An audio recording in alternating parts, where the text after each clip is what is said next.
Hello everyone, কেমন আছেন সবাই? তো যেহেতু এই শ্রাবণ মাসের আছে দ্বিতীয় সোমবার, তো আমরা কিন্তু সকাল সকাল উঠে পড়েছি। আর এখন দেখুন বাজে 3:15। আর এইদিকে আমার চোখ মুখের অবস্থা দেখে তো বুঝতেই পারছেন যে ঘুম পাচ্ছে প্রচণ্ড, তাও কি কিছু করার নেই। তো তারপরে কিন্তু আমি স্নান করে এসেছিলাম, আর স্নান করে এসে আমি কিন্তু প্রথমে আলতাটা পরে নিয়েছিলাম।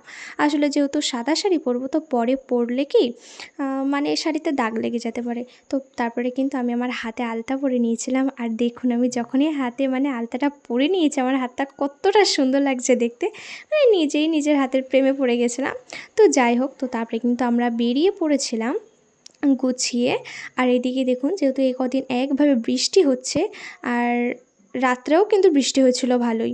তো এখানে কিন্তু সারা রাস্তায় জল জমে আছে। আর এখানে কিন্তু আমাদের এখান থেকে বেলেমাটি তেমন একটা বেশি দূরে নেই, এর জন্য কিন্তু এখানে হেঁটে হেঁটেই যাচ্ছিলাম।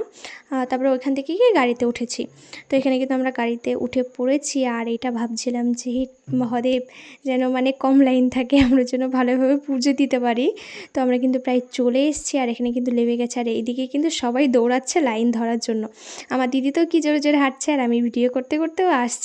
আর এখানে কিন্তু অলরেডি প্রায় লাইন পড়ে গেছে। আর হ্যাঁ, আমরা যখন আসছিলাম তখন কিন্তু অনেক লোকই পুজো দিয়ে চলে গেছে। তাই ভাবছিলাম আমরা কখন যাব। আর এদিকে কিন্তু এখন বাজে 6:14, আমরা কিন্তু লাইনে দাঁড়িয়ে গেছি। আর এখানে কিন্তু অলরেডি কুপন দেওয়া হয়ে গেছে। তো তারপরে আমরা কিন্তু প্রায় চলে এসেছি এখানে। 6:48 বাজে এখন। আর পুরোটা ভিডিওটা করিনি, যেহেতু অনেকে লাইনে দাঁড়িয়েছিলাম, তো মানে রাস্তার সামনে এসে ভিডিওটা করলাম। আর এখানে কিন্তু সবাই দেখুন লাইনে দাঁড়িয়ে পড়েছে।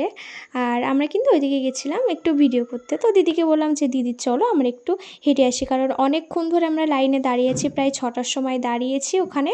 আর 6টা এখন 48 বাজে। পাও ব্যথা হয়ে গেছিলো। তো আমি আর আমার দিদি একটু বাইরে হেঁটে বেড়াচ্ছিলাম, আর এদিকে কিন্তু আমরা ভিডিও করে নিচ্ছিলাম।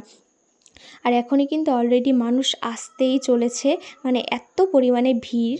তো তারপরে কিন্তু আমরা, যেহেতু দিদি একা একা লাইনে দাঁড়িয়েছিল, তো আমরা কিন্তু আবার চলে গেছিলাম লাইনের ওইখানে। লাইন দিয়ে দাঁড়াই কিনা, কিন্তু কষ্ট তেমন একটা হয় না। আসলে মহাদেবের কাছে এসেছি বলে কথা, মহাদেব তো চায় না যে আমরা কষ্ট পাই না। তো তারপরে কিন্তু আমাদের পুজো দেওয়া হয়ে গেছে। আর এখন কিন্তু বাজে প্রায় 8টা মতো। আর এখানে কিন্তু আমি একটু চারদিকে একটু ঘুরে ঘুরে দেখছিলাম। আর এখানে কিন্তু দেখুন একটা বাঁদর বসেছিল, একজন সাধু বাবা নিয়ে এসছে, তার সাথেই ছিল।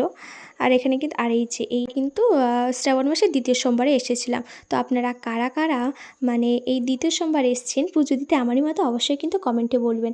আর এখন কিন্তু প্রায় 8:47 বেজে গেছে। আর এখন কিন্তু আমাদের পুজোটা পুরোটাই কমপ্লিট হয়ে গেছে। আর এখানে কিন্তু আমার দিদি প্রসাদ খেয়ে। তো আজকের ব্লগটা কেমন লাগলো অবশ্যই বলবেন, আর লাইক কমেন্ট করতে কিন্তু ভুলবেন না। ওকে বাই, টাটা, আবার দেখা হচ্ছে নেক্সট একটা ব্লগে।